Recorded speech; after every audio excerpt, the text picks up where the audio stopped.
today we are going to see a study case where we use GDAL and PKTOOLS for temporal interpolation.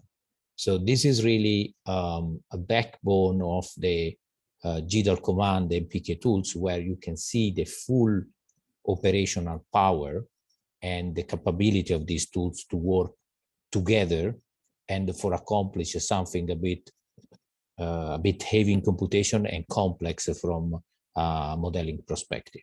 So in this particular context, we are going to follow the lecture over here. In the study case, we have temporal interpolation of Landsat image. Okay, so I come across to this data set, and especially for people working in the remote sensing want to build the NDVI or some classification.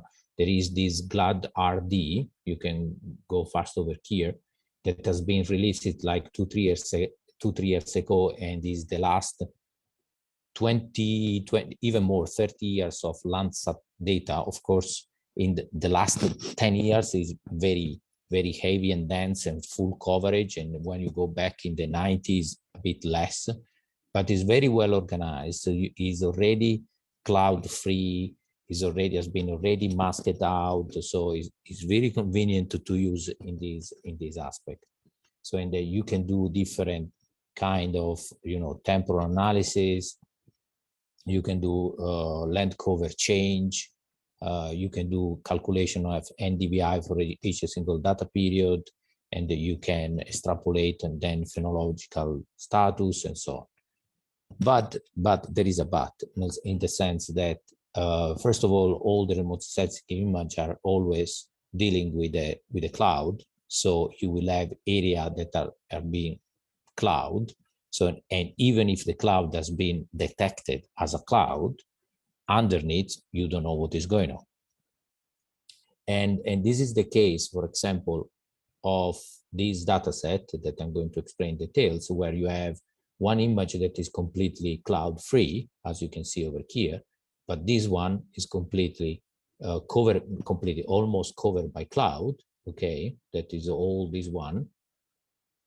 And then also the Landsat has been damaged, the sensor in Landsat 6 has been damaged. So you have this scanned line all over the stripe, they call it, scan, due to the fail in the scanning process. And that's been affected all the data series. So you are in the problem that even if you have a full data set, you almost never have one image that is completely cloud free and without this line. So what is convenient to do it is to do it a temporal composite between the image, and you can decide to do a temporal image through the years or through the months. Okay, so in this context, Landsat is passing every 16 days. So if you see we have over here the years that have been collected, 2016, 18, and so on, and these one are the path every 16 days. So if you see in total, you have something like 23 observations, so a bit, 23 or 22 every 16 days. So you can see that every year the year goes from here to here. And this is just the ID of the image. So you can imagine that this one is a very huge data set, and now we are just dealing with a very small image, but you can do the full computation for the full globe. So over here you have the typical situation. So where you have, so each one of these, for example, I take the 876, that is this one, then the below, and then 92. So by merging these three, okay, so I'm concentrating my attention in these three, and I plot it over here, I could get the temporal median between this one in order to get one image. So in order to get one image about all this one, to get one image that is representing these 16 days, okay? So this one, more or less, I can do it because we have a bit of fluctuation each year, 1 week of fluctuation through the years. So 1 week, sometimes even 2 weeks of phenological changing and so on. But it's quite acceptable to do is this kind of temporal median between the image. So at this point, you can have one image that represent these days, the second 17 days, this one represent the third one, and so on. So in other words, I'm collapsing it and getting the median between all these images. In the end, I will have one full data series from here to the end, so for the full year, that is representing to me the phenological style, so the changing of the temporal image of the Landsat image through the years, okay? But, and over here, we can see, without going deep, we can already see that the 3 images below, over here, they still have, they have some part that has been detected as a cloud, okay? So what I can do it, like I mentioned to you, I can do the median, so between these, and of course, where are the pixels? Over here, here, and here, for example, are going to get the median, and where there are no pixels, there is no pixel at all. Okay, so I will arrive a situation where I have one image, but I still have area without the pixel, without value. Okay, so in other words, this one representing, okay, is representing the median of this line. Perfect. So this one, of course, we are going to find a way to use it because we need to build up the full time scale, the full time series of our image. So you can imagine that over here now we represented only 116 days, so this one, but then you will have the third one, and then the fourth one, and so on. And of course, this one, they will change. They will be towards the summer, they're going to be much less because it's less cloudy, but during the winter it's going to be very, very cold. So, and then we will have the procedure to make a temporal interpolation between all these data sets. So in other words, let's go deep to the plotting in this way, and then we go into the code. So these one are going to be the 16 days where the white is completely has been detected as a cloud, even if there are the median of the 4 years interpolated. Okay, so we're going, and you can see that towards this period you have less cloud, so it's the summer, towards here and the end over here, because it's January, is more cloudy. So the ideal is going to be filling up this information using the information of the previous year. Okay, so the final aim is to have the image completely rebuilt. If you take one pixel, through the years, you can see that over here you have the original. Okay, over here you have the original. Where you have the cross over here down means that is the cloud detected, so it's completely no data set. And we want to rebuild over here our observation. So these one are going to be the one that is filling up the black area. Okay, so this is the final, and we are going to check different algorithms, of course, because as you can see, you can already see that the value is slightly different. And Lonzu is going to explain from a mathematical point of view what is going to happen from a mathematical point of view. So from the code perspective, let's see what is happening. And you can follow also on the Jupyter Lab. You can also actually, let me change and go to the Jupyter Lab. So you have, like always, you have to run the the typical Git git pull, and then git pull, then resync. I think everybody now knows this one. Resync to my SE data, and then run the source, and then you can run the Jupyter Lab with temporal interpolation Python. Okay. And this one is going to open perfect the page that I was showing to you, but you can keep it. You can keep it also on the web page. So they are perfect the same. So this data set has been downloading by this procedure. So you can, of course, you cannot run it, this one, because you need to register to the GDAL, and you need to receive your user and password. So I pre-downloaded and crop it also for a little study case. For a little, as you can see, I download it with curl immediately, and then I compress it and crop it for having a very small, this one is probably 2000 by 2000, something like this, pixel, or yeah. So actually we can see 400 by 400, actually even smaller. So over here, we can see immediately the characteristic of the data set. So we can see that it's 400 by 400. So you can see it's quite small. Immediately, you see that are 0.0025 degree. That is more or less 30 meters, this value.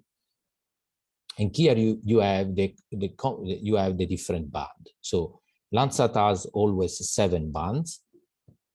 But in this context, there is another one that is band number 8. In particular, you have, you know, the typical blue, green, and red, the near infrared, and then the SWIR 1 and SWIR 2, normalized bright temperature, and also the so-called observation quality code. So this one is the one that's going to be useful for us, because there is already a value in this pixel, in this 8 band, that goes from 0 to 70. And each value, okay, represent the land cover, or how has been classified. So in our particular case, we are going to concentrate in land and in water, and whatever is other one, we are going to label it as a no data and convert it to 0, you know, because we don't want contaminated pixel like cloud shadow or shadow buffer or shadow high likelihood and so on. So even this one, for example, additional cloud buffer over water or over land. So even if there is a cloud, even few pixels around it that can still be contaminated by cloud, we are going to remove it. So in few words, we are going to use only 1 and 2. Okay, so this one, you can see that each single image. So if you open one in this folder in the GDAL, you can open one of these, and here you can see that if you go to layers, so over here you can select also the band that you want to see. So if you go to automatically you are going to see the first 3 band, but over here you can even see what is going on in the 8. Probably this one, so you change all the band to 8, and you can see the labeling of this one. So each one of these is one number over here. Okay, so in this case, the most probably the one is over here, the land. Okay, then there are going to be somewhere the 2, the water, probably one of these one. And everything that is here is labeled as a 11, so we are not going to touch it. So you can see that if over here the image was look like 1, 2, and 3. Okay, the image look like nice, but actually there is still some cloud effect or atmospheric effect, sun shadow, and again, the band number 8 is giving to you the full information about the quality of this image. So again, this one is a Landsat dataset that has been already processed actually is a combination of Landsat and MODIS. So has been already aggregated, and they give you all this information how to clean this image. So in other words, if you clean it, you are going to retrieve only the value, consider only the value that are in this one that you can see over here is 1, or if it's water 2, and it's going to be one of these, okay? So this is how you can use it, so call it, and these is quality assessment or quality, they also call it quality band, and it's very common to have quality band in both in Landsat and also in MODIS, that they give you, yes, the quality of cloud contaminated or partially contaminated and so on. And over here has been done a very good work. I was working with these people, and that they are very efficient in doing this Landsat interpolation and so on, Landsat preparation of the data. So these are very amazing data set. It's a full global cover, completely tiling, very well organized in the data storage, and you can download it. I mean, it's big. You need terabyte, but if you have a small study case, it's easy to handle it. Okay, so now at this point that we understood how is the data set organized, let's see how we are going to use it, this 8 band. So again, with this value, sorry, with this value, in order to do the temporal median between the years. So I'm collapsing all the years and getting only the median.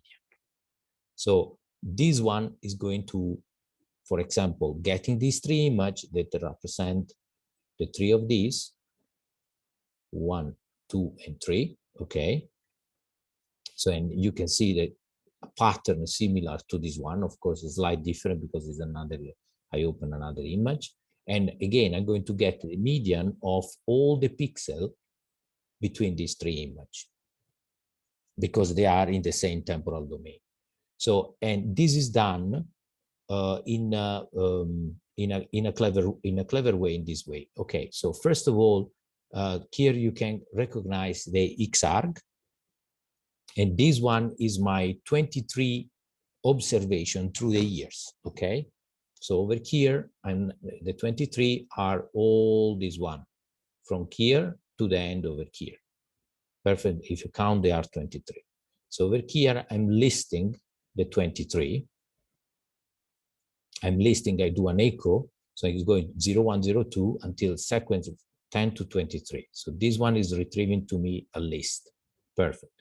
Then I have the XArg that is going to get one by one, okay, each one of the column, okay, and is going to use 2 processors at a time.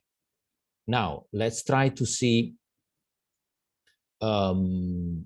Now let's try to see what is getting.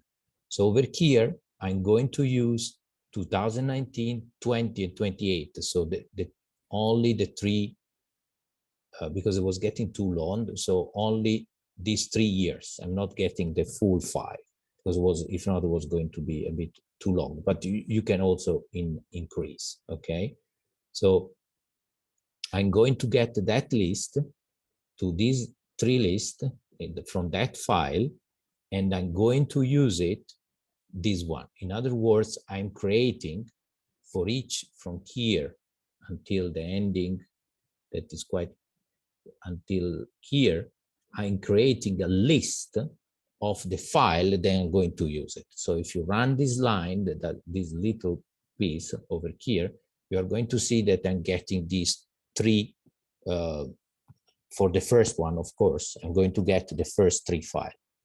Okay, so in here is where you use it, PK composite, to make this temporal composite using the median of the pixel.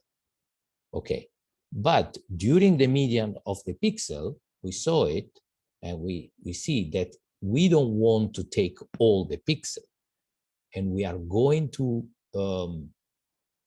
use all this information, source node data, 3, 4, 5, 6, and so on, that are nothing else that the value of the pixel, okay, that are stored in band no data 7.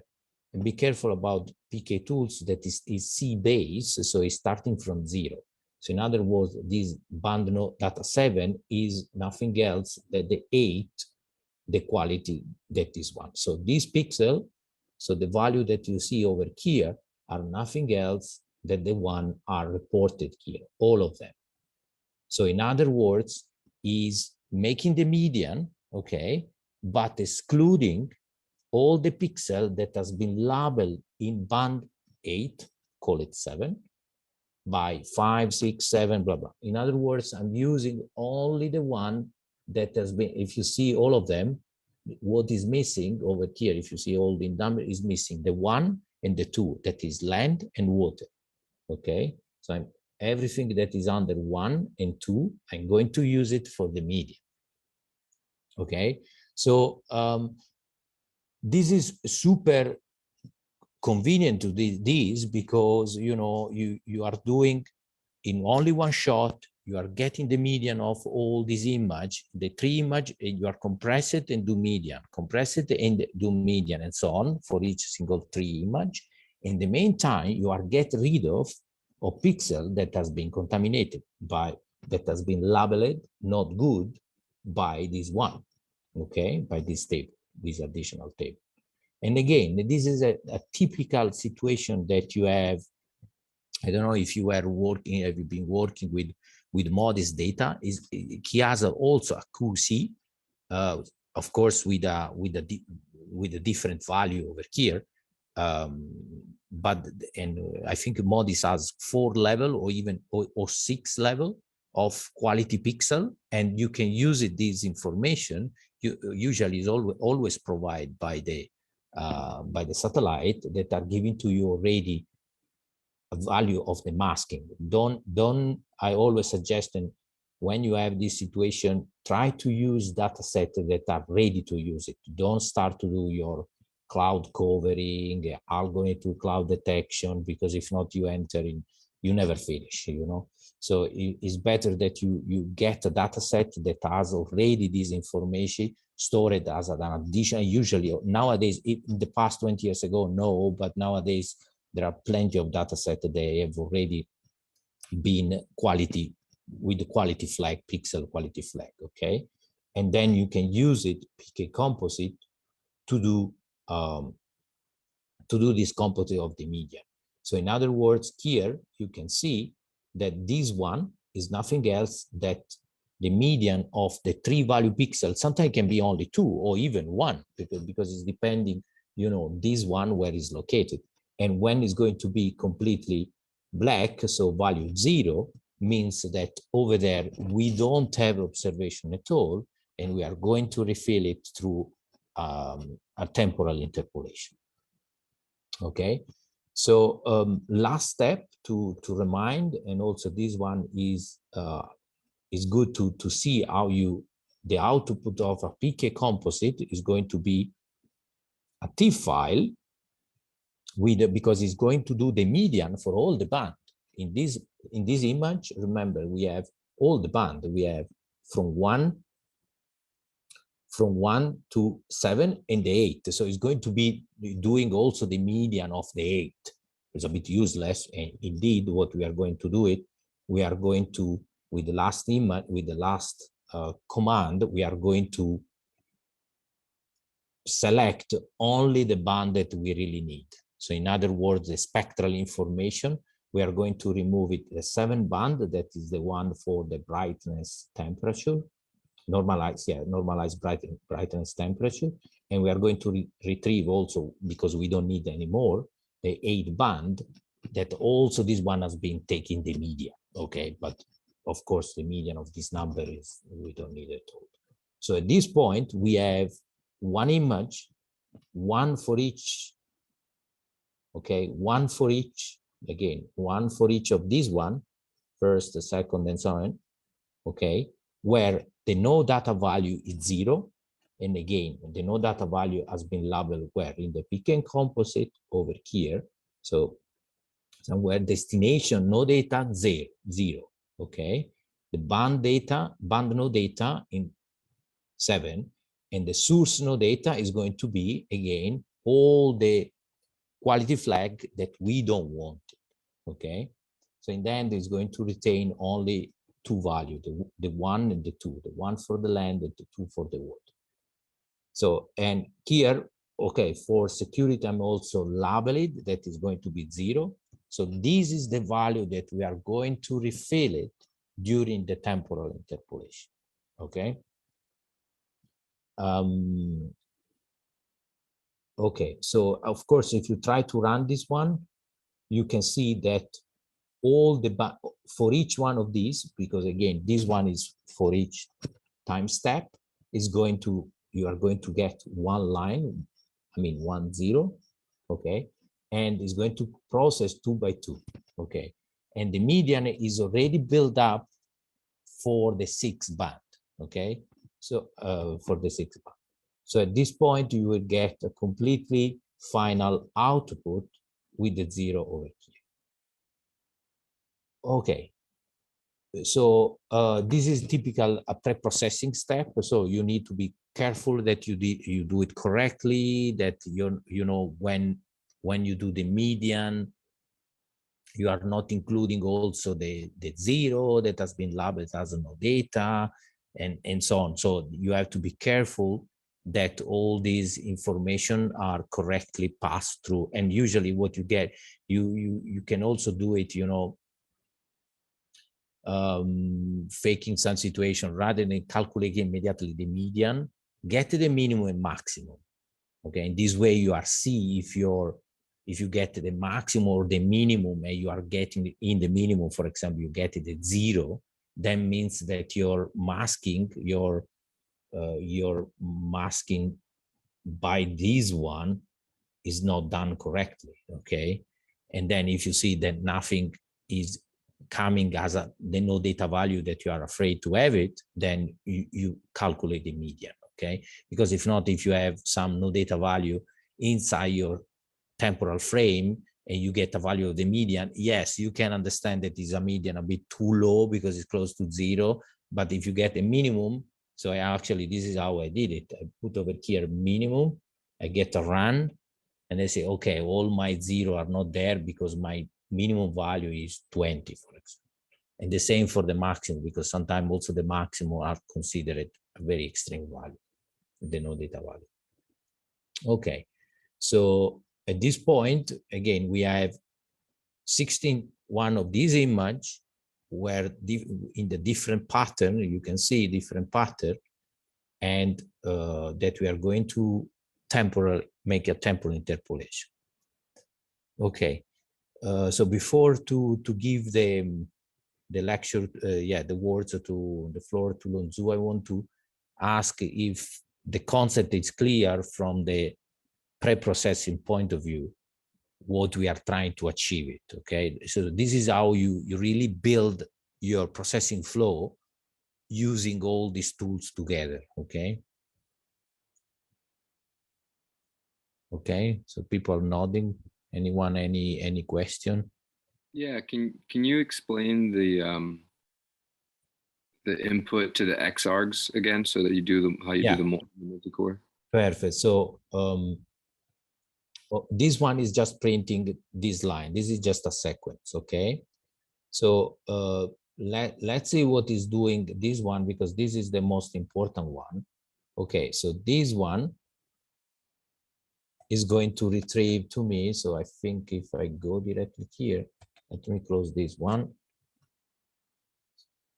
Yes, and if I do this. Okay, I need to go one level up. Okay.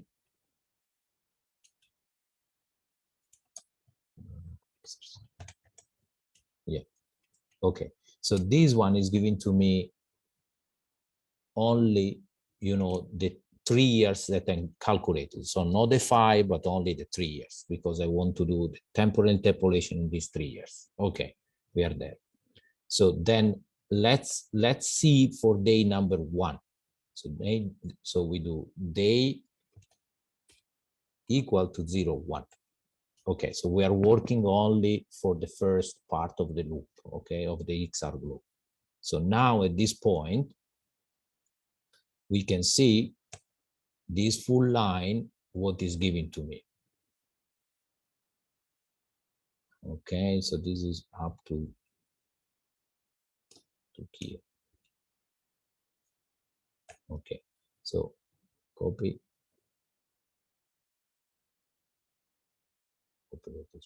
Paste. Yeah.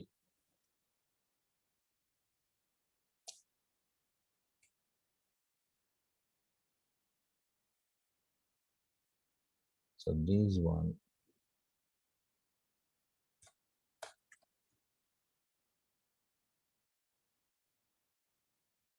Yeah.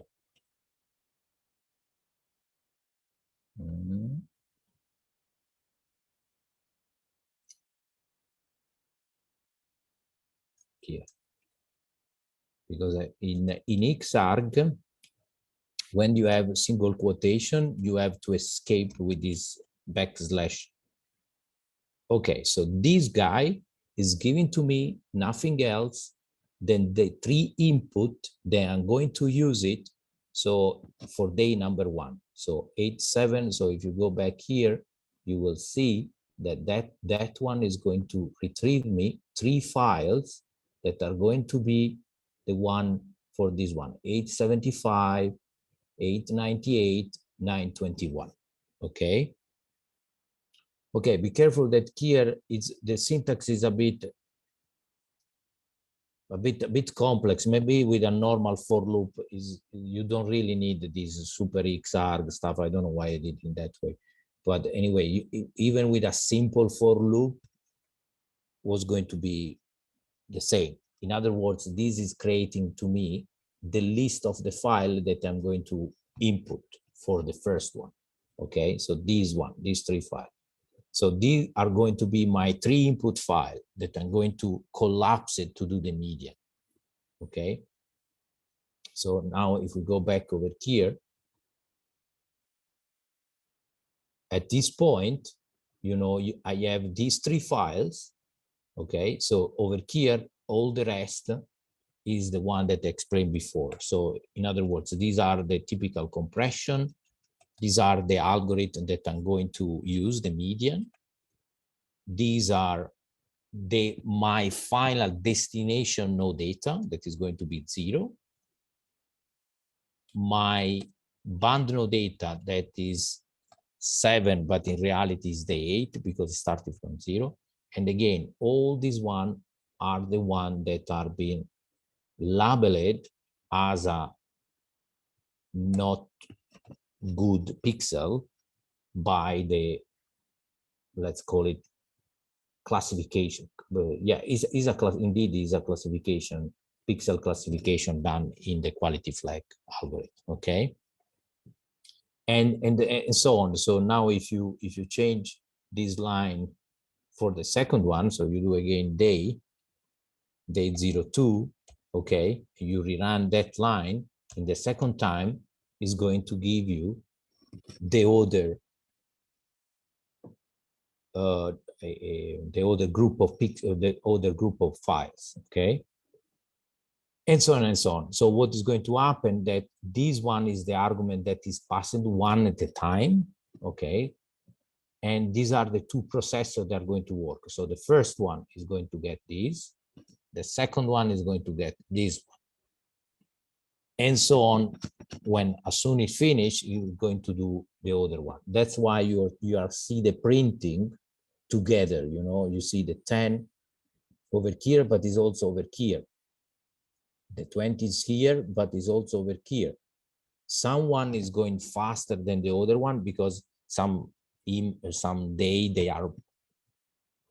have more full data that they need to retrieve. You know, you have less no data, so you need to do, you have more pixel to do the median, and one can be faster than the other. And you can see that one is already at 17, the other one is still at 40, and so on. Okay. So this is a bit the ugly part, let's say. But in other words, if you simplify, you you can even try, I mean, you can even try directly the command like this, you know, PK composite, and then you build the PK composite, and then you do this file, actually, this is how you should do it the first time, you know. Composite. Yeah. So this is how you should do it the first time. And pay attention about this, because PK composite accept more than one input. That's why there are 3. Okay. And then you have all these. So this one is that one. So this one, you have all this one. Okay. Let's see if I can paste it. No, sometimes it doesn't copy.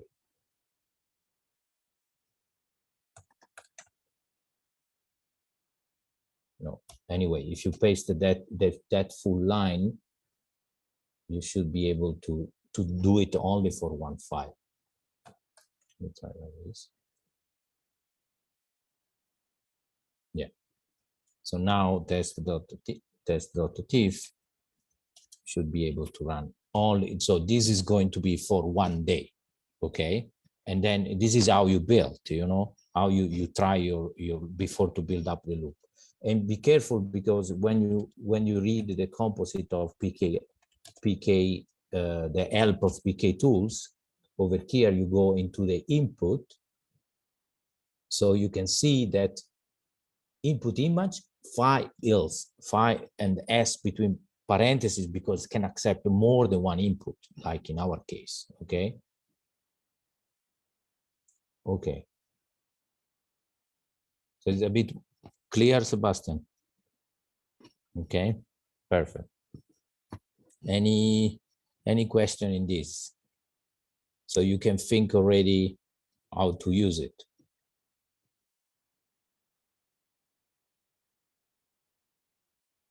Okay. So now we have, you can imagine we have all the band, like we say, all this one, and actually let me, due to that we create, we can also open.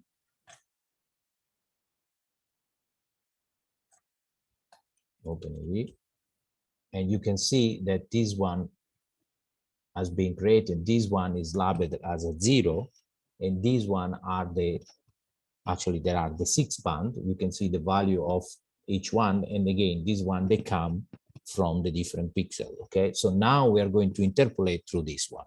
Okay, and how we are going to do it through different algorithms that are implemented later on. So, but before, we are going to see how they work from an algorithm perspective, and Lozu is going to explain this part.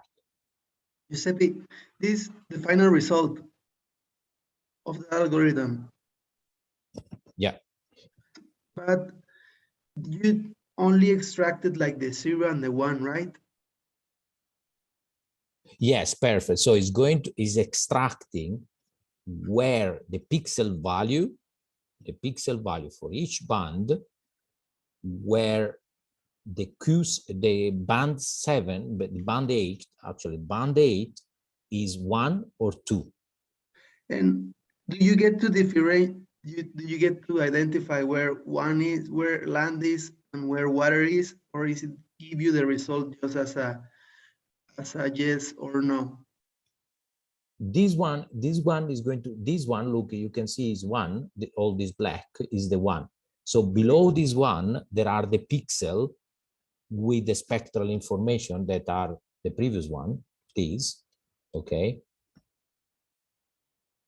Actually, let me open again this one. Okay, so this one, write down also, when you want to kill a windows like that one, you can do X kill, and then your mouse become like a dead bumping, and then you kill it, that window. Okay, do you like, Sebastian? So so now So you were asking that one, CD GLAD RD geodata and this GLAD RD. Okay, and then here you have the crop, no? Okay, so we get only one image of these, just one. They're all together. I mean, all similar, the same concept. So over here, you can see that there are pixel value. Okay, but if you go into the last, so in this one that is over here, if you go into the, you do right click, you select number 8. Okay, you can see that this image has been classified like 1 almost everywhere, so it's good, is land. Then there are some that is 4, cloud shadow. Okay, and there are this other one that is 11, whatever, additional cloud buffer over blah blah. So perfect. So we are going to get the median. So using the pixel from all the band, so all these pixels that are the good one. Okay, so you can imagine now do it for another image, perfect the same, and getting the median, but excluding all this pixel that has been labeled as a one of these. So in other words, whatever is under 1 or whatever is under 2, we are going to consider it for the median. Okay.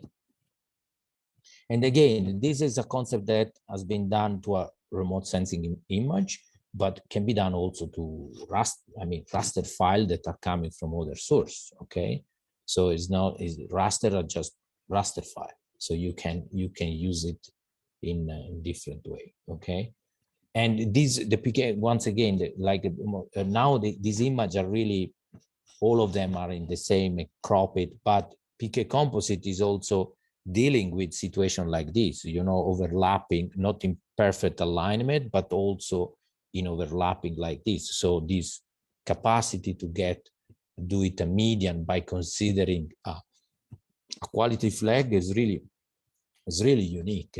It's really unique. I mean, if you have to build up your Python code in Rasterio, or the software probably is 20 or 40 lines. Here with one line, you get everything. So it's just a matter of doing properly. Okay. Okay, perfect. Any other question? I hope that is clear, this part, because it's really the data preparation for the temporal interpolation. Okay, so now again, for only one band, because this one we have the 7 band, we got, you know, these for the 16 days. So first 16 days and so on and so on. And the white one, that is the 0, we need to refill it. Okay, this is the gap filling. They also call it gap filling. And how we are going to do, you can do it mainly two kind of gap filling. They call it remote sensing when you try to refill the unknown data value. So the gap filling you can do mainly 2 times, and then there are something that are hybrid between the two. So you can do a gap filling through the time, so by temporal interpolation, or you can do a spatial interpolation to refill it the void, the empty area. Okay, so the gap filling, both of them, they have constraint, because the spatial interpolation, you know, you can do a spatial interpolation when you are in a situation where really homogeneous land cover, but is a high fragmented changing mountain region. You cannot really, maybe 1 or 2 pixels you can do the gap filling in the spatial domain, but then it's changing too much. Okay, so we are considering the temporal domain to refill this gap. Okay, and this one is good also for other kind of applications, so it's the same concept. And indeed, Lonzo is going to talk about it is temporal interpolation techniques that has been coming also from something that is not real remote sensing, you know. Okay, good. Any other question on this part? Okay, perfect. So Lonzu, floor to you. All right. So can I share the screen? Yeah, try to share the screen. And in few words, just to interrupt 1 second, you can click over here in approximation and should open immediately your lecture. Yeah, share the screen. Okay, let me try to share my screen. Share screen. I see. Okay, do you see my screen? Yes, it's coming. Perfect. Slide 42. Okay. So, all right. Let's get started. So, yes. So this was actually a full lecture before for the theory of approximation. But I think Giuseppe and I decided to reconstruct this one as a part that fits well with the current design of the course. So I will only highlight the most relevant pieces in this talk in relevance to the access Giuseppe built up. So like Giuseppe already mentioned, we will do something called interpolation. So what is interpolation? Interpolation is pretty much a desire to obtain a function such that their values are identical to a given data. That's pretty much interpolation put into the mathematical language. If you see this little formally, we see this data here, which T is pretty much time. We're talking about temporal data. Y are just data points given from satellite images or from other geo sources. So we're looking for a function such that at each single time point, after you apply this function to this time point, you recover this data from whatever sources you have obtained. So that's basically our target. Like Giuseppe already mentioned, the motivation behind this one is pretty much trying to build a continuous and infinite representation of based on the discrete and finite data we have obtained. So once again, I think we already touched on this previously when we talk about the data representation in the computer world. It's a constant tug of war between the presentation of infinity versus finite, discrete versus continuous. Well, there are some techniques. Let's get into it to see how can we do this. There are polynomial interpolation. There are also trigonometric interpolation, piecewise explanations. I think we'll concern mostly polynomial piecewise. Actually, we don't do too much directly polynomial, but I'm going to explain just briefly so that you can understand where the piecewise come from and actually why it's important. And we will do the piecewise interpolation in our class. So here it is. So polynomial. Now I think we all familiar with polynomial. It's just a function like this. It's a summation of function with coefficient and the variable raised to the power however you like. If it's a second order, it's a quadratic. Third order is cubic. So we use this one as the function of our target. Simple like that.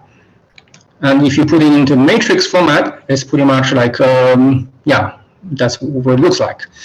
If you remember your linear algebra, this is a well-defined system. You can get the exact solution for this one to interpolate with whatever data you have, as long as you can go to whatever power it takes, depending on how many data points you have. So it's a perfect, complete solution. But I shouldn't say perfect. It's not perfect in the two sense.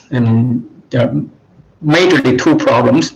One is the convergence issue. So as I'm showing here, which is an illustration as the power of your variable is going up from the linear, which is a straight line, and then goes second order, third order, fourth order, fifth order, you see this data is getting getting more closer together. That means the algorithm will converge much slowly.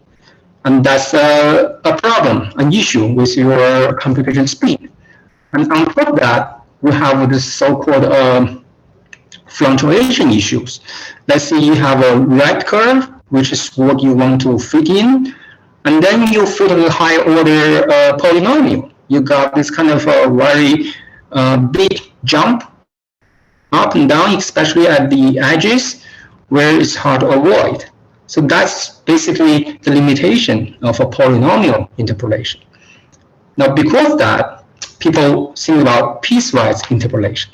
So piecewise interpolation is like, okay, we have problem with, with this using polynomial to fit the entire region.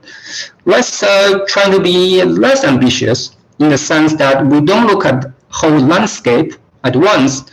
We look at the intervals between adjacent points. So let's find the function that to fit between each two points, the neighboring points. It's a good idea, but you have to make sure the fitted functions between intervals be continuous. So that's pretty much the idea and challenge to reconcile. So to overcome. So one of the mostly wide used piecewise interpolation is a cubic supply. So what it means is basically means it's a supply. It means a polynomial with degree k that have k minus 1 times continuous differentiables. So well, it's a little challenge here, but let's just put this word into the specific of a cubic supply. Cubic means it's degree 3. So it's a polynomial of degree 3 with k minus 1 is 3 minus 1 is 2. It means order of 2 differentiables. That's pretty much how it looks like in a more formal presentation. I use this S represent the cubic function. And you can see the difference here is we emphasize intervals, A and B and X. We only focus the fitting between every 2 points, every 2 neighboring points. Now, if you put this one together here, you will pretty much realize it's actually what I said, to fit a function using the cubic spline strategy that requires the value at that point should be equal. S is the spline function, and F is the underlying unknown function, but at least this value should be the same at the beginning point of the interval and end point of the interval. At the same time, the spline function at the end point should be continuous for the spline function before and spline function after. And same can be said for the first and second order derivatives. It's simple, good ideas, right? But one question is, just to wake you up, that a cubic spline polynomial will have 4n minus 1 parameters. Now, based on the equation I presented above, how many parameters can be laid out in an equation? In other words, is that sufficient to determine the solution of a cubic supply based on the presentation I have here on this slide? Does anybody want to volunteer to talk about this? Yes, okay. I can leave it as a thinking exercise if you want to get into it. It's kind of important in terms to understand the context later, but I can just tell you the answer is not enough. Okay, it's not enough. It's not enough. One of the strategy people want to do it is trying to imply the so-called Hermit condition. So what this means is that we not only look at these values to be identical at the point, x minus 1 and x, also their first derivatives. If you can do this, it will be sufficient. But there's a problem. The problem is we only have data. We don't know this function f. This is a hidden function. We only know fx because we only have data points. But then how do we get this first derivative? We can get the first derivative from spline function because we have function. But this data point, we don't have a way to assess this derivative. Well, it's not entirely true. I mean, we can estimate. And there's a smart guy called Akima. He came up with an idea or strategy to assess the first derivative of any point with a 5-point strategy. The exact implementation is a little more mathematically involved. I have a reference paper in the end of the slides. You can go into it, especially for the math students. But key idea is basically using the segments of this surrounding points of interest to construct this particular tangent or first derivative. And that's pretty much the idea of Akima. It's quite successful. But once again, we still have the same potential issue for this monotonicity. So remember, when we talk about this polynomial fitting, we have this up and down phenomenon from the fitted polynomials. And in the mathematical language, that's pretty much, some function is not monotonic. It has a change, a drastic change of the sign of a first derivative. So would that be detrimental to our fitting access? Because we don't really know what the truth is, but at least we can find the mathematical strategies to mitigate such a kind of fluctuation. And Stefan came with the idea saying, well, if we can leverage some kind of a relationship by construct your interpolant in such a way, shown here, you can ensure this monotonic behavior of the interpolation. So that's pretty much the two algorithms Giuseppe will go through in his class. And I show here a plot to just illustrate how data may look like if you implement different strategies. The black squares are just data you collected. The cubic is the one we talk about. The cubic is the blue one. Akima is the green one, and Stanford is the red one. You can see this cubic and Akima is quite similar in the sense that Akima is pretty much an improved version of cubic by implying this Hermit condition. And you see near this area between, I think, 10 and 12 is kind of jumping up. We don't know what it's really going to be look like, but that's the fitting outcome. And also between the range of 12 and 14, maybe 15, it's like deeping down. Again, it's going up a little more afterwards. But that's basically, based on the data we have, that's how the smooth function come out. That's pure mathematical result. We have nothing to say. But at least cubic and Akima show something similar. Now, if you use the Stefan, you see the curve become a lot more leveled. That means the monotonicity of this newly fit function is much more preserved compared to cubic and Akima. Which one is going to be the one of choice? I think that's fair to say. It depends a lot on your expert knowledge. But from the mathematical level, at least you have different tools to use to implement, for this kind of situation. So that's pretty much, I think, conclude the interpolation part. I will just pause here for a second in case you have questions, because in the next slide, I'll move on to the next part about smoothing. Giuseppe, should I cover everything here, or should I just talk about interpolation first, then you go to smoothing? Yeah, now we can see. So, for example, if you think in the in the temporal fluctuation of the phenological changing leaf and bluing of the plants,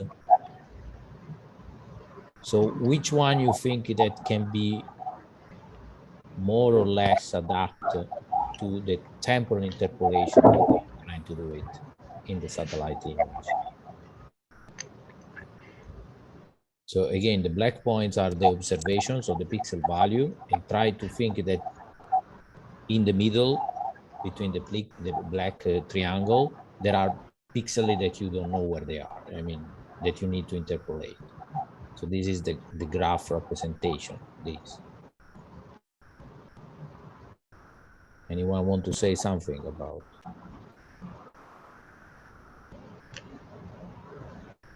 Giuseppe, can you say that question once more? It's about the leaves, the falling leaves?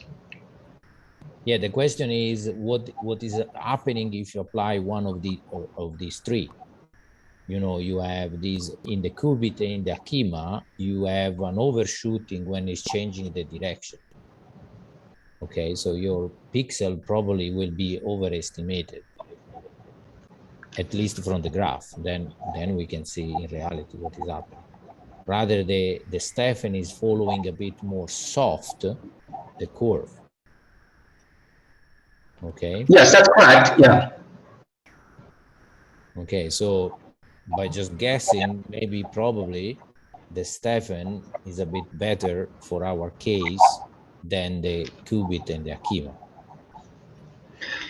Okay.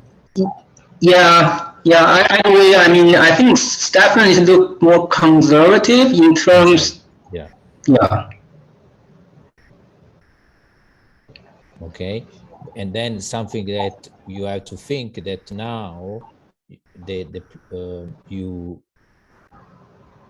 can be some algorithms that are working better if the data gap is very large, and some other that are worse if the data gap is smaller, you know, just one pixel mixing, or if they are mixing several periods. Of course, more is getting the data gap in terms of time. Is are missing 4 months. There are some regions that are super cloudy, so it's very hard to get information. Tropical area, monsoon area. So sometimes you have like 4 or 5 months, or Netherlands where Lonzu is there, is living. So it's always cloudy winter.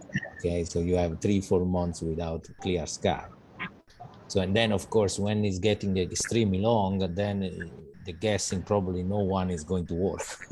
Okay, so this is also a balance that you have to do it. Can I ask a question? Yes, please. How many data points is recommended to have in the time series to get a good result? Or what's the minimum? Okay, perfect. So this is something that is come out from the Lonzu slide. So there are some algorithms that they cannot work less than based on the formula. Maybe Lonzu, you can go back to the slide where you have the formula. So you need to interpolate with. Yeah, I have a question here. Actually, I mean, it's a good question, but it's a little deep question. It depends on how to, you know, what order of your polynomial you want to use. I mean, if you want cubic, let's say you stay with cubic spline, the cubic spline mandate you have such construct. Then you have to have enough data points to meet such a condition, right? So in this sense, you know, you have to really balance, you know, for different scenarios. If you just use simple polynomial, we don't even talk about cubic, as we showed before. It's here. It's looking much like a matrix. We got a solution, very nice. But the thing is, the outcome is not unique. You got different solutions. And in this sense, if you have a cubic supply, I recommend many of you to think this question through. It's not difficult. See how many points or how many equations you can get from here. So the reason I ask how many equations is because the number of points should be finally equal to the number, the number of parameters that you can derive based on the number of points should be the number of equations you get out from this condition, right? Now, if you don't use cubic, let's use the quadratic, or if you use even higher order, this condition varies. So what I'm going to say is, it's a good question, but there's no unique answer to this question. Yeah, Giuseppe, do I get it through? Yes, thanks, Lonzo. Yes, indeed. If you try to run, and we will see. Okay, we will not see the error, but if you try to run PKTOOLS and you have not enough data points in your temporal domain, it's going to tell you not enough data point or something like this. Okay, so I did such a way that the algorithm that we are going to have it, they are going to be refilled correctly. I mean, get the gap filling. Okay. But like I mentioned before, reply to the question, more your data gap is getting larger, more uncertainty you will have it. Okay, so with one pixel missing between several cover before, your accuracy is going to be very high, probably close to 90-95%. Rather, as soon you get larger data gap, then it's going to getting more the inaccuracy. No matter which kind of algorithm are you using, one more better than the other one, but they're going to be similar one. Okay. Any question to Lonzo in these regards? Okay. So the data, I mean, it's very short, so I will run to this one, and then maybe we can have a break. Oops. Okay, so I stop here, Giuseppe? Yes, please, yes, I just mentioned these few lines, so I have to share screen. Okay. So now we're going to see the code, and keep in mind always the image, keep in mind your mind, the image that we are going to interpolate. Okay, so here we have temporal interpolation, this one. Okay, so what we are going to do it. Okay, so now consider that we are going to do this temporal interpolation for each single band. Okay, but for simplicity, I'm going to do it only for one band, and also simplicity to understand and also to plot it. Okay. So first of all, I'm going to create a VRT again. No, again, I mean using build VRT with all the 23 observation all together. Okay, and I'm going to use the I'm specify the source node data and the VRT node data, and I will get each single band. So again, for simplicity, I'm getting only one band. Okay, at this point, this file is going to have 16 value inside to the VRT. Sorry, not 60, 23 value, sorry, 23 value inside to the VRT. So in order to have no data gap in the ending of the time series, because if not, the last point cannot be interpolated, what I'm going to use, I'm going to replicate my full data again here and here. In this way, this point can be interpolated with this one, like if I have a continuous cycle. And this is going to happen over here. So in other words, I'm replicate 3 times my 23 observation. I have 23, 23, and 23. Okay. So at this point, I'm going to use PK filter to do the temporal interpolation with the gap fill. And be careful that I'm going to use it the zeta dimension, the temporal dz dimension, okay, by smoothing the node data. So smoothing the refilling the node data, and I'm going to use the Akima spline. Is the Akima spline. And where is going to happen the Akima? Where I have no data equal to 0. So where I have no data equal to 0. Okay. Perfect. So I'm going to have my full time series completely rebuilt. So my 0 now will become a value. Okay, so in other words, again, I'm refilling this 0 part and refill it completely. Okay, so due to that, I have the 3 time series, okay, because I triplicate my time series. I need to, you know, to remove it, the 2, and having back again my central one, my central time series. Perfect. So this one is going to remove everything, and this is going to be happen because you have from 24 to 46. So from the 24 to the 26, because you are removing the first 23, and then you are removing the other 23. So this one is going to rebuild everything by time frame. So then I can redo perfect the same analysis, but rather than do the Akima, I do the Stefan. And again, I remove it again from the Stefan algorithm, okay? So in other words, if we plotted this one, we run it and we plot it, okay, we can see that this is my data frame, the central one, okay? That is going to be, so in other words, then goes to first replicate twice. So in other words, this one is going to be here, okay? Over here before, and other way around, and this one is going to be here, in order to have also this one something to interpolate, okay, to close the circle. Okay, so after having running this line and that line, okay, so I can have all my time series completely filled up. Okay, so this one is everything that has been filled. And again, this is only for band 1. So I can do a sort of visual inspection. What is happening is not an statistical accuracy of the algorithm. Then we can thinking how to do it, this one.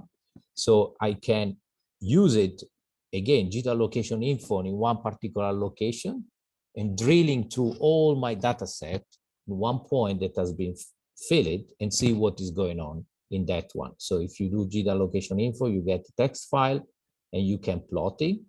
So you can see over here that, you know, you have your pixel value where you have the cross, the yellow, the blue cross, and this one too, the Stefan and the Akima, is the one that has been interpolated. So in other words, these one are the one that has been, the white one over here has been refilled. Okay, so you can see here, you know, look over here, the Stefan, this is where the image of Lonzu image was helping you to understand. The Stefan is follow a bit more the pattern over here. Rather, the Akima it was going to overshoot because this one is bringing up and this one are a bit too high. Okay, so this is the result for only 1 pixel, and of course you can get for all the pixels. In other words, the temporal interpolation is going to refill it, the no data. That's why that are labeled as a node 0. So be careful about all these, because there are some default. For example, the PK filter is refilling, but it's refilling only where there is 0. Okay, so that's why I have all this value over here, because my empty pixel are not completely empty, they have a value, and so in this case are 0. Okay, so this is how you come to place the mathematical explanation to here. And of course, if this gap is too large, you have not enough data point, is going to throw an error. Okay, not enough data point. I think it's really tell you something like this. So, and of course you cannot, from a mathematical perspective, you cannot fit a Stefan or Akima if you don't have enough data point. Okay, so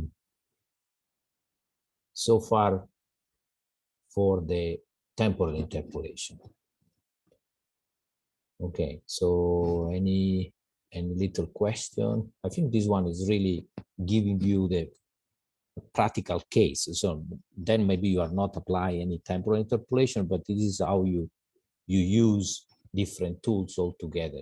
And actually over here, I build up the the plotting in R. Okay, so you can see also how I use it R inside over here, but you can do directly in Python. And over here I was using GDAL location info to extract the point. So this is a good way to combine all the tools. Okay. Okay. Any question? I think yes. I think I have a question. Yes, so I was wondering, is it, perhaps you've said and I missed it, is it possible in any way to weight based on distance from the observed pixels? So for example, if the unobserved pixel is very close to an observed one, we have a higher certainty of being close to the true value or something, and then the further away the... Very good one. Okay, I think this one is already implicit inside to the algorithms, but you can, it's not really there. And in these regards, I have a paper done with a PhD student that is using actually a new method that is based on nearest neighbors, KNN, that is also using the temporal space to identify a sort of weighting. Okay, and actually we compare this new method with this one that I'm presenting over here to see the better performance. So I am happy to send you the paper on this. But nice, so far you. there is no implementation in this. Okay, any other question in this aspect? Giuseppe, I want to just comment on the graph you showed, where I see in this case of the example, I see, yes, as we discussed before, the Stefan interpretation is much more conservative, but because the original points, the blue cross, are very curvy already, so you see the outcome is not much difference between the Akima and the Stefan. As in my case, you see the big fluctuations. That normally happens when you have data points, the original data points has a good trend somewhere, then there's a change of the trend where you have high level uncertainties. It's just a comment. Okay, thanks, Alonso. Okay, if there are no other questions, let's have a break. We come back at 50, so 20 minutes break.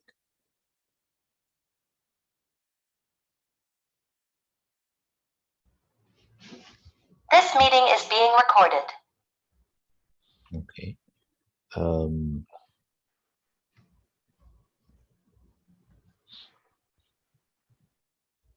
So we stop it over here in the ending of the Stefan and Akima interpolation, and we are going to see two new other method, in particular the Savinsky Golay smoothing filter, also the wavelet transformation. But before to go deep into the code, Lonzo is going to explain the mathematical part of this other interpolation technique. Lonzo, the floor to you. All right. So I'm on. Let me share my screen. This one is. Hope it works. You guys see the screen? No? You guys see my screen? Yes, perfect. All right, perfect. All right. So previously we talked about interpolation. You guys see, the interpolation is pretty much you generate a curve, hopefully a smooth curve, so that you can better utilize the data and represent this scattered data into a smooth function. But there's a fundamental assumption there that is you trust the data as it is. So in other words, whatever data you collected, you will use it 100% without questioning or doubting or moving the data. But sometimes it's not entirely correct, because we know all data we collect in whatever means bears some uncertainty or even errors. So there are other strategies we can implement with this kind of philosophy. In other words, we don't really have to trust this data as is 100%. We trying to retrieve information from data and reproject the output from the original data points. So our projection may not be 100% overlaying with the origin data, but based on our algorithm, we believe our projection reflects the fundamental process of the data. So that's the two topics we're going to cover in the next 10 minutes, 20 minutes, which is smoothing and wavelet transform. Let's start with smoothing first. It's quite a simple idea. So what it means? It means we want to make the data points more smooth. So let's say we have five data points here. I'm showing in this graph. They are the original data. They may jumping up and down due to whatever reasons. We think this is not the best representation due to the noise, but we still want to use data. One thing people implement quite broadly and frequently is called moving window average. What it means is I take a smaller size of the whole data. For example, here I take only 3. Then I take the average of the data within this window and make a new data point. See, for example, I take an average 1, 2, 3 to make a new data point, 2, 3, 4, make another data point, and etc. That means I lose some data points, beginning and end. That's okay. I'm happy with the other data points after averaging because I feel it gave me more confidence by looking at the data point not only itself, but also its neighbors. By leveraging this information from nearby, I feel I gain the confidence of using the newer data I just generated. So putting the mathematical language is pretty much as averaging, where M is the size of your window. And this method Giuseppe introduced, Savatsky-Golay filtering, is quite similar to the idea of moving window. Actually, it was built on top of the moving window. Instead of doing simple averaging, we do a weight averaging. In other words, it's a regression. So like we shown before, where we only take single average of nearby points, but in the Golay algorithm, it does also take a window, but instead of taking the simple average, we put a weight in front of the average, and the weight comes from the regression.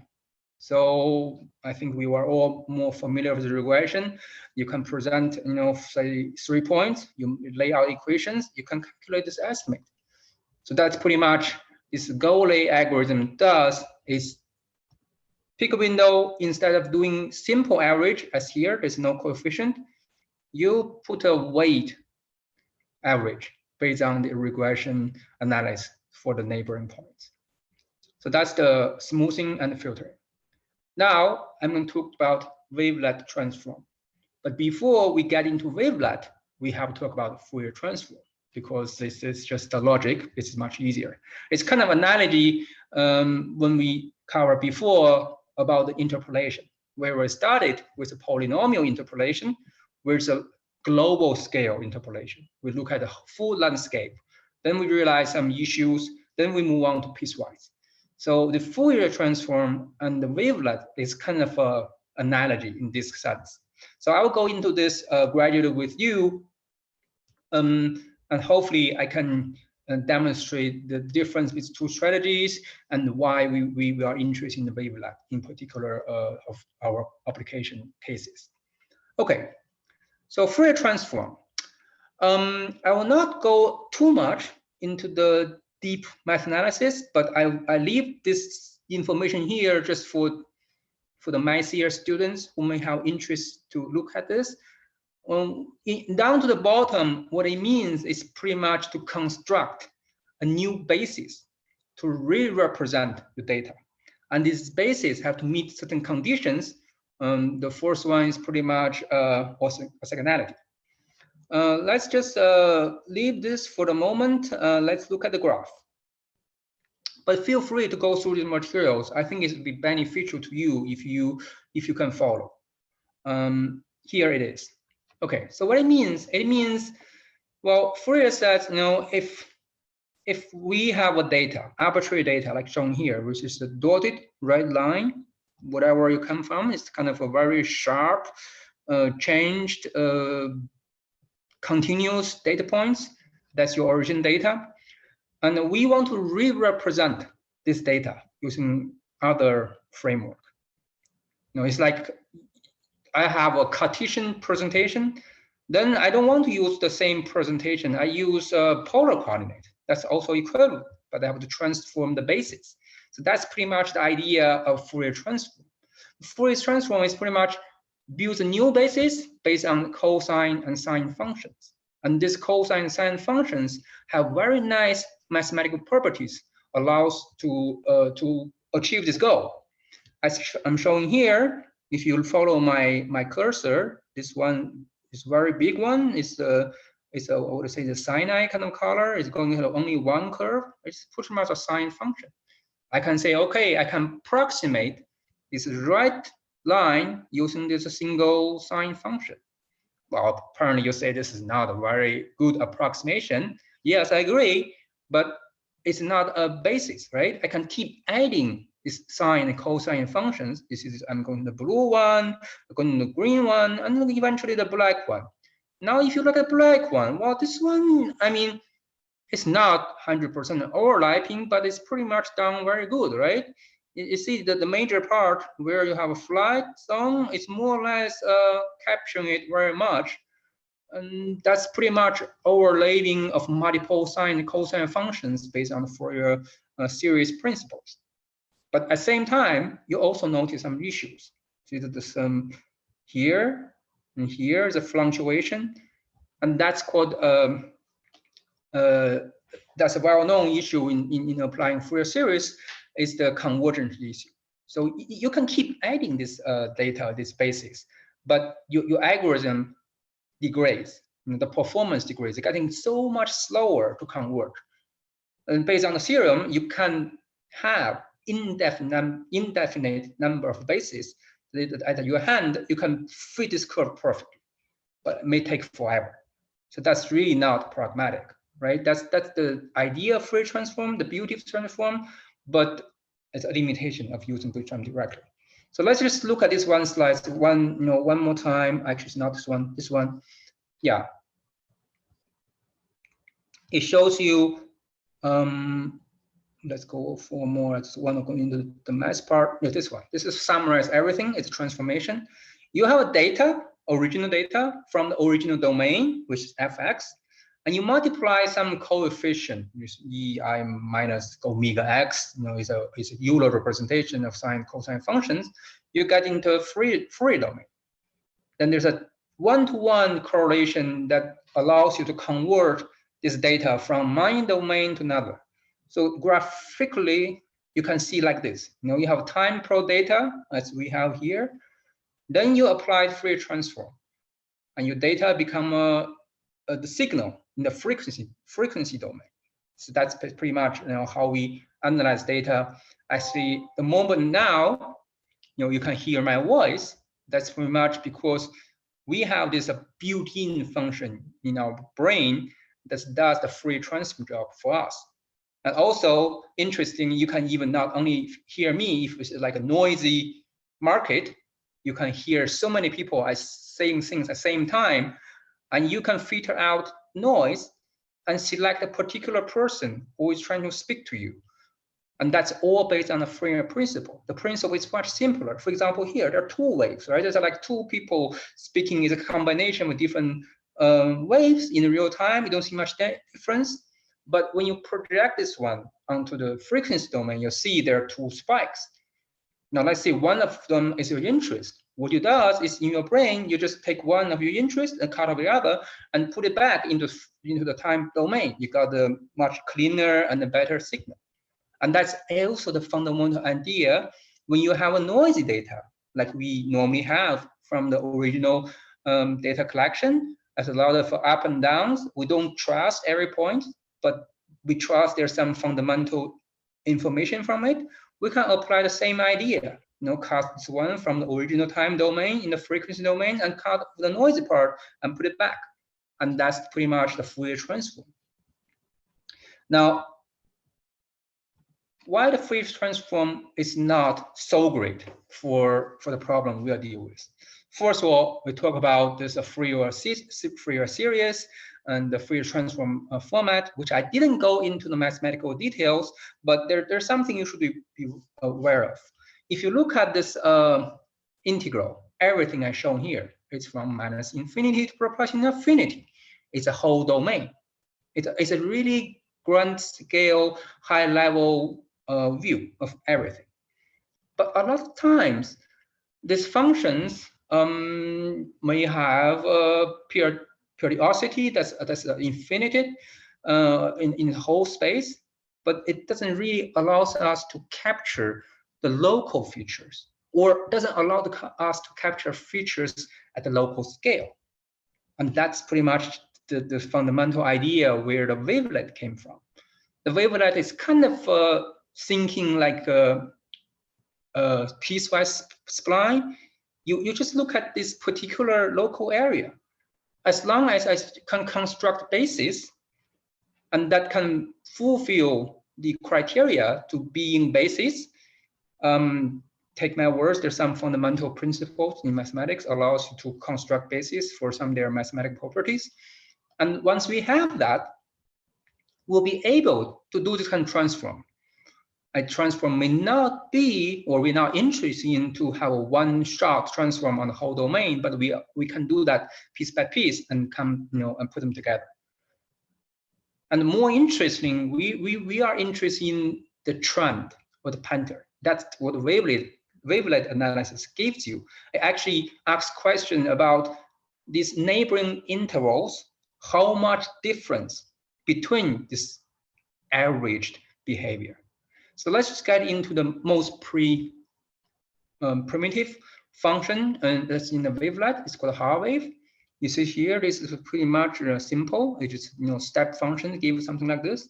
If you look at this, at very high level, it looks like a sine function instead of sine smooth function. It's kind of squared sine function. Then I hope that you get the idea where it comes from, right? It's a very simple function. Actually, it's not only function. That's why it's called a mother wave. You can tweak it by some mathematical adjustment, so they can get a family of different functions like this. You can make it like shift it, you can squeeze it, but all this are legit Haar waves. And it also meet the orthogonality property mathematically. And that means we can use this function as we did with the Fourier transform or Fourier series to approximate other data. As I'm showing here, you see this original data curve is the blue one. You're trying to use a Haar wave to approximate it on top of it, which is shown as this little yellow one. But as we talk about something was created in the very beginning, it's fundamentally not perfect. And there are some potentially issues with the Haar wave when we use it to apply Haar wave as filters. There are some interpretation issues about the dissociation between the transform coefficient and this original high pass, low pass phenomenon. We don't want to get into so much into that, but I just want to show you that there are other alternatives. So actually, by applying some boundary configuration and the regularizations, people came up with the Dalbanchi wavelets. It looks a little more crazy like this, but it does have all the nice properties as the wavelet you can get, and you want to transfer the wavelet, you want to apply the wavelet transform to convert the data from one domain to another domain, and you can also interpret the transform coefficient very nicely. And by applying this, you see this newly fitted data, which is also as before I shown this graph a moment ago, and the yellow one fit much better with the background blue one. There are some deeper discussions about the Da Vinci with properties like vanishing moments and other things which is related to what kind of wavelengths people can choose. The reason people ask this question is because there are plenty of options. There are maxing head waves, and there are also monad waves that's quite used a lot in geophysics. We don't have enough time to go into great depth about this, but just make you're aware there are plenty of options out there, and the application Giuseppe will use in his demonstration is actually belongs to the Da Vinci wavelength application. So that's pretty much what I want to say. I did prepare some good references for those people who have interest to go into the deep materials for the Fourier transform, and smoothing, interpolation, and wavelet analysis. So yes, that's pretty much what I stop here. In case of questions, I will try to entertain with some answers. I stop sharing. Yeah, Lonzo, and probably all in all these functions that you have several parameters that identify the wave amplitude. No, how much is the yeah, gap? it does have different parameters to show how big it is, how much stress, how everything. Yeah. Perfect. So we will try to see if we can recognize back into the code of this one. Okay. Okay. Okay. Sure. So these are the part where the math is really getting very heavy. So thank you very much to summarize and making simple to us, Lonzo. But feel free to go deep with Lonzo. He will be very happy to to find people that goes into the map details. But let's see how the now how the application that is going to be from a coding perspective very similar to what we see before. So, and we will see first the Savinsky-Golay, and then we see the other one. So the Savinsky-Golay can be easily represented by this animation that is coming from the Savinsky-Golay Wikipedia page. So where you can see, we can say, as Lonzo was mentioned, that is nothing else, and that it's a moving window, but weighted by the coefficient of the interpolation. And I think, if I'm not wrong, every time is fitting like a linear interpolation, and it's using the coefficient of this linear interpolation between 2 points as a weighted in the moving window average. So in this you can see that this peak, I mean so the round point is the one that is predicting, and the peak are the one that are going to be smoothed. That's why they are smoothing function. So this one is quite straight to apply. So it's nothing else than using the F is still in the PK filter, so perfect the same, but over here we were using interpolation before, and now we are using the Savinsky-Golay. We are going to apply the Savinsky-Golay using, if you go into the L page of PK filter, you can see the NL is the how many points you are going to use it before and after to make it the temporal interpolation, to make it the linear interpolation to calculate the coefficient. So, and the M, so the NL3 is going to be, yes, this one, number of lift forward the pass and after right forward, so before and after. And the number of the M is going to be order of the smoothing polynomial. In Savinsky-Golay. So if you are going to put 2, is going to be a polynomial of second degree, so it's not going to be a linear, because linear is the first polynomial, and is going to use that coefficient to model this one. So I think, so if you increase this one, your dot in this one, you can even try, your dot is going to follow more your data points. So if you put one, is going to be smoothing more. If I'm not wrong, if I understood correctly from the math point. Lonzo, do you want to add in this? I think this is the interpretation of this. Yes, JP. I want to, yeah. The one I showed in my slides was the simplest version of this equali, how I started. Of course, you can generate this fitting from nonlinear, polynomial fitting, not only the first order, like Giuseppe already mentioned, it can be second order, third order. The graph you're showing here, look to me, is actually a third order fitting. Just by looking at the yellow one, one, what I'm showing here is a third order fitting to generate this curve.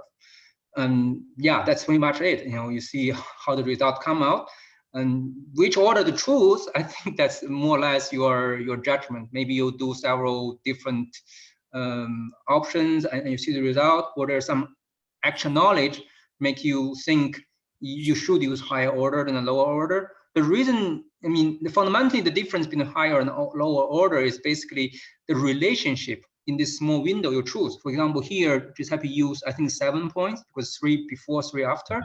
This small window, if they're really close by, if the things are really, really close by, and based on Taylor's theorem, I think this will be good enough to be linear. But if they are kind of far apart, it won't make you believe it doesn't, linear relationship doesn't fit. Then you have to find a nonlinear function. Then you open the question, which one is the good of nonlinear function? It's open question. And probably you have tried it a bit to see if quadratic is good, cube is good, or even higher order. Yeah, that's my comment. Yeah, thanks, Lonzo. Yes. Perfect. So in the same way, we can even assessing, let's say, the result of the Savinsky-Colli. So again, for the same pixel, we are going to get the all the points that has been smoothed, and we can do the plotting. So now you can see that the Savinsky-Colli is going to so before the Stefan and the Akima, they were perfect. So where you have the observation, they were going to be using the observations that were perfect on the top. Rather, now the Savinsky-Colli is going to be smoothed also where we have the observation. Perfect the same like we have over here in this graph. Okay, so they are smoothing these tips, these peaks, yeah, over here. Okay, so but it's going to be predicted, so this is also good for the prediction. And here you can see that the Savinsky-Colli is getting closer to the Akima interpolation, probably also because we are using the same second order, and Akima is also close to the second order, so probably it's due to that one. Okay, so but the plot, yeah. If I can jump in just for a second for this plot you're showing here. Yes, I see there's some area, this the Savinsky-Colli kind of closer to the Akima, but you also see that the point right before it, the green one, yeah, just one before it, it's kind of below, for both Stefan and the Akima. So what I mean is that apparently, in this, like Giuseppe mentioned, Stefan and Akima used the points as it is, that the data function has to go through every point as the original, and the smoother actually take the average or second order fitting to move down the original point, because this point is a peak, is the highest point of your data. Maybe it's a little overshooting. So in that sense, I see the Stefan, the idea was trying to be as conservative as possible, but I still constrained by the fact I have to trust data as is. If I don't trust this red point, which is just at this cursor is pointing, and Stefan can probably also pull down a little bit, but I cannot because it's not smoother, it's an interpolation. So that's how I see this data plays out. Yeah, thank you. Yeah, thanks, Ronzo, for the So, and after the Savinsky-Colli, we go inside to the wavelength prediction. So that is coming from, like he mentioned, by the Fourier transformation, improvement of the Fourier transformation. So keep in mind all these stepwise function that is inside there. So this one is a bit more complex to figure out, and in particular, you need to identify these win and without that are nothing else that the series of. So if we get this one as a main command, so I'm going to copy paste until here. Perfect. So if I paste this one, is going to give me this parameter. Okay. Again, syntax error, I think is this. Okay, so it's going to give to me where is going to be making the interpolation. Okay, so these are nothing else that the parameter, the size of the temporal bandwidth that is going to use it. Okay, and perfectly the same for the win and win out. And we are going to see the help function over here, list of wavelength in the input spectrum, and this one for the auto spectrum. In other words, where it's going to read the input file, the band, and where it's going to output the band. I have to say the truth, that was not even easy for me to get it right. And actually, I was mailing with Peter, with the developer, in order to understand it, to do it correctly. So and this one is also the amplitude of the interpolation. Okay, so how many points he has to consider before and after to make the Fourier the wavelength prediction. Anyway, after that you build this one, you obtain also a full data series that need to be, that you can again drilling through the same data point. We are using perfectly the same point, importing in R, and plotting as a wavelength prediction. So you can see over here that the wavelength prediction is predicted. Where you don't see is because it's perfect behind. So over here you still see is under the red one. So, but in some point, but you can see that has been smoothed in some way more and some way less, and then Savinsky-Colli. Okay, so try to summarize. So this is from how you can build something complex with the tools that we are showing.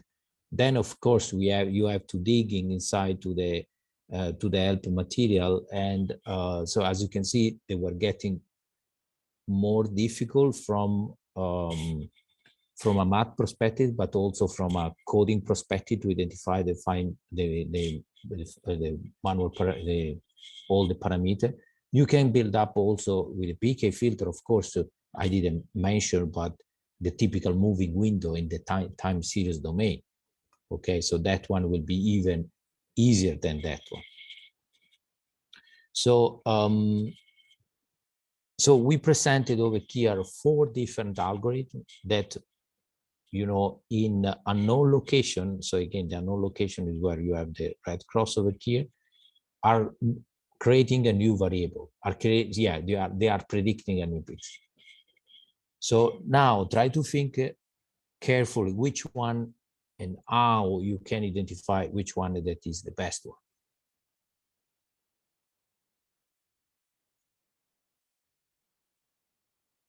Or can you identify in a way?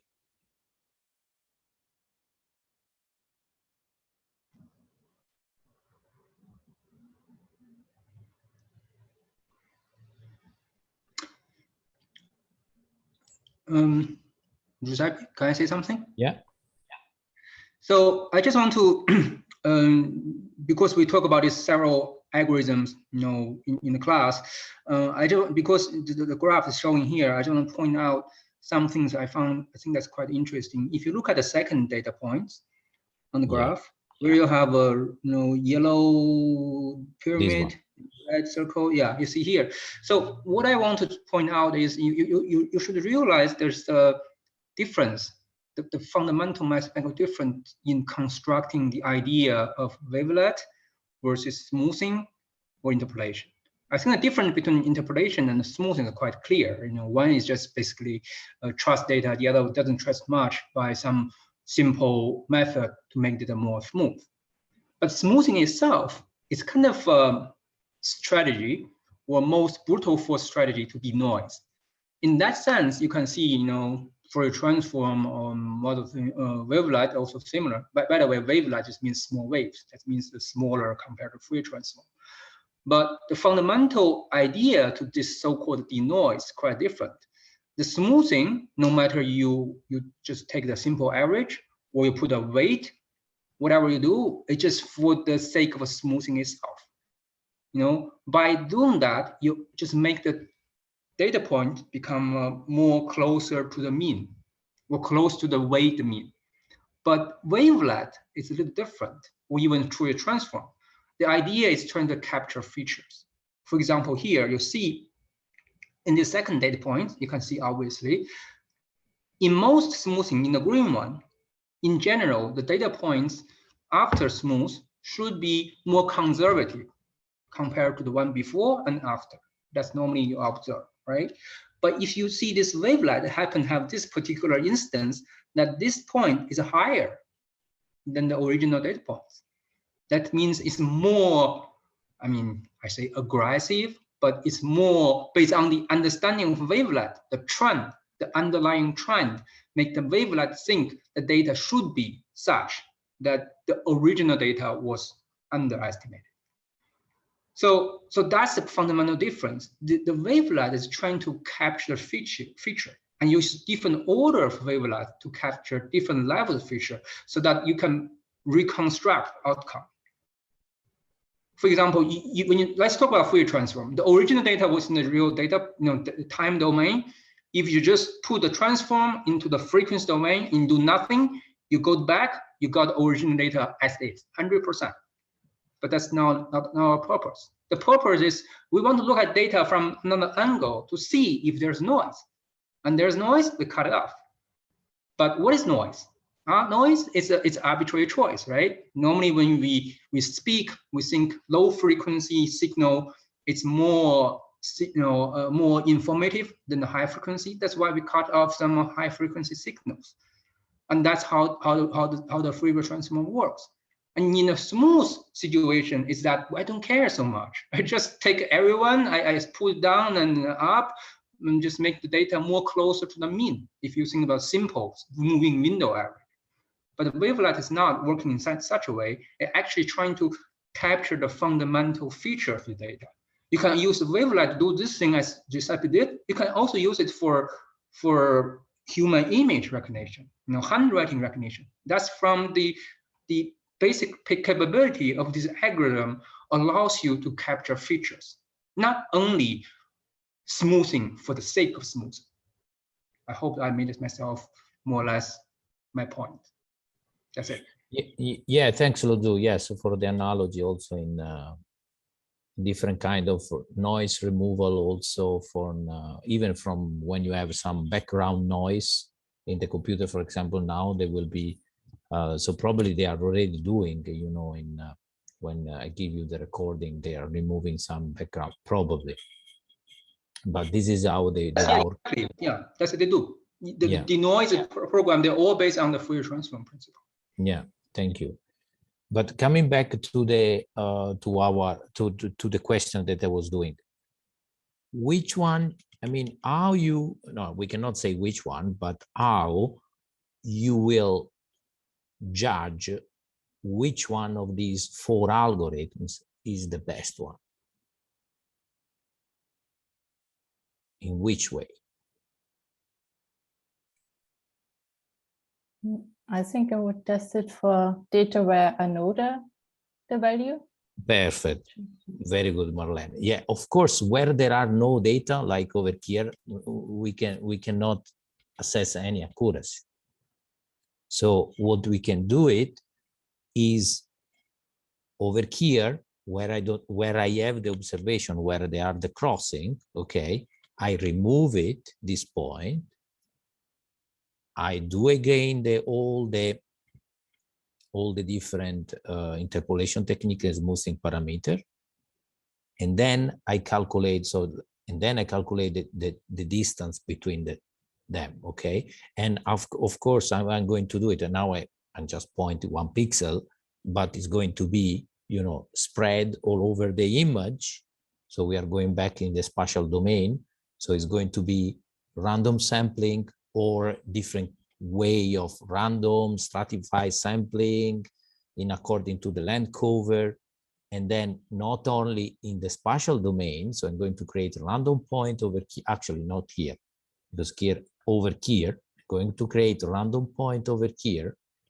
And also I'm going to select random location with the different distance time, because I want to also get the information like before Miriam was asking how many points, if they are missing too many points, of course, my accuracy for sure is going to be worse and worse.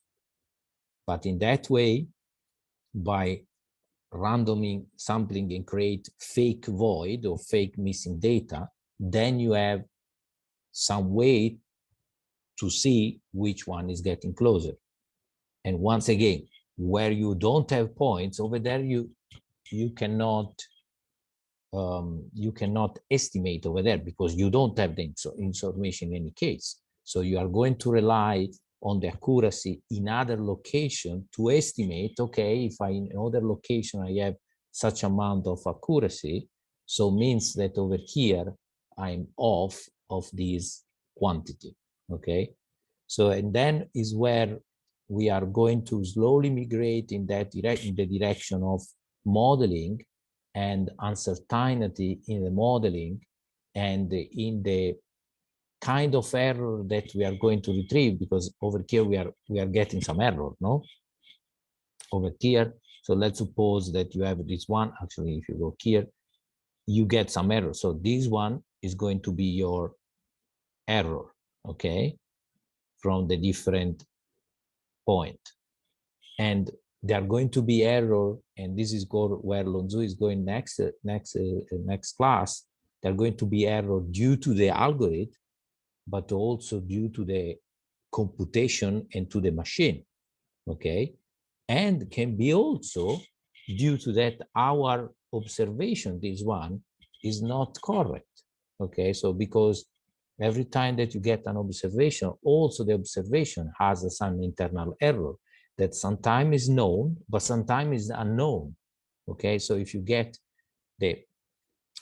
take the measurement of this table every day, you will get a different value, okay? And which one is going to be the correct one? Probably no one of that one as a single one, but the median or the average among all the, so sometimes is also good and to carry over this information of uncertainties of the observation inside to the model. And probably we are building up the study case is something that we will see in the study case through to the neural network, also with a random forest with teaching respectively by Antonio and by Lonzo. So all these we are getting, now we are seeing the tools to prepare the data, but now we are entering inside to the modeling technique, and over there is where we are going to drive our conversation in the next lecture. May I ask a question? Yes, please, Marie. Yeah, so I was just wondering when the missing data are like non-random in the sense that it's cloud data that is always occurring in the same position because of other geographical like mountains or something like this. And then even if I'm trying to test my interpolations on the existing data points, I can never really infer of how well they're performing in the non-randomly not observed data points. So is there a way of addressing this problem overall? Yes, over there is where you are going to have you can do some stratified sampling according to the cloud cover, but is over 12 months. You have only 1 month of observation. Even your sampling technique to estimate the error has to be in that month. So there is no way that we can see through the cloud. So for sure, there are some mathematical and statistical techniques to check this bias, but of course, the high uncertainty in your error, so is going to be where you don't have observation in the cloud due to the cloud. So in the high cloudy region like monsoon and so on region. So over there we cannot see unless I mean there will be some independent ways. You have some spectral signal to getting from field work, and you are trying to link with the spectral signal of the satellite. So the spectral signal from the field work, you can get even if there are clouds with the spectroscopy. So, but again, we have some similar problem we are in the study area of in the field of hydrology, and we have observation, but most of the observation, they come from developed countries, United States, New Zealand, Australia, and Europe. All the rest, there are just a few. We are going to build a model based on this observation, and we will use just a few observations that we have in developing country to make a bias, to calculate our bias of the model. But of course, the model is going to be better, for sure, better where we have more data. Where there are few data, is not going to be so accurate, and also the inaccuracy is going to be high present, the uncertainty. But this is the weakness, let's say, in sense of the difference between machine learning and physical-based model, because the physical-based model, they can run also where you don't have observation, because you have the different layer and you have a physical function, and you build up the physical function and you can apply. But again, for the machine learning, you have to really rely on your data set. That's why we always say more data set you have, more data points you have for machine learning, better it is. You can say a bit of rule of thumb, so 1,000. So if you have 20 data points, don't do machine learning. It's going to be much better polynomial fitting or something more basic than not machine learning. So over there is where I mean, there is this limitation. Lonzo, maybe you want to add in something on this. Yes, actually, I was trying to say something because I can relate it to what I want to say in the next lecture. I think the question was raised on the context for modeling, where you have areas we don't have data and we don't know how to assess the model performance in those areas, which is highly valid question. It's also concern when you make predictions what to do with the area.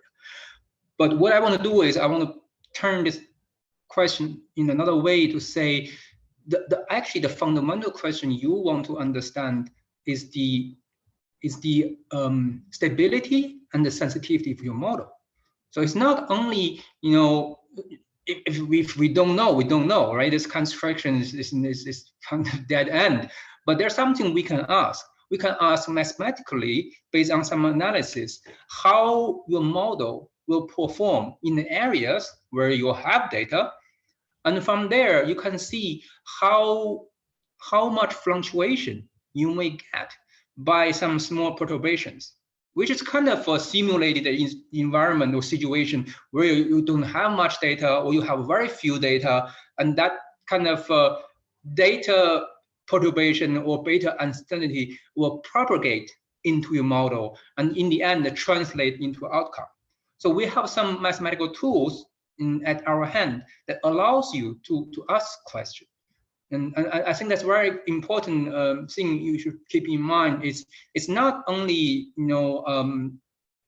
make prediction. And before, I mean, our ultimate goal is to make a prediction. But before making a prediction, you have to ask several questions. You know, the first one is whether this question is a good question or not.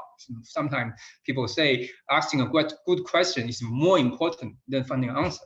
Second one, okay, I want to pursue this question. And then there are several steps in sequence that will create issues. Maybe it's not even there in the beginning. And you have to be very careful to look at these issues. Of course, some of them are not unavoidable, then we carry them on.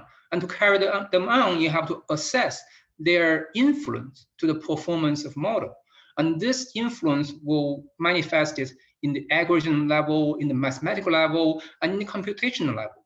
And all this can be analyzed together to give you a sense how stable your data is and how that the stability and predictivity will translate your confidence applying this model in the areas where you have more data or have less data. And you can also ask quantitatively if the model is not 100% accurate and how much uncertainty we can get for the area we have less data.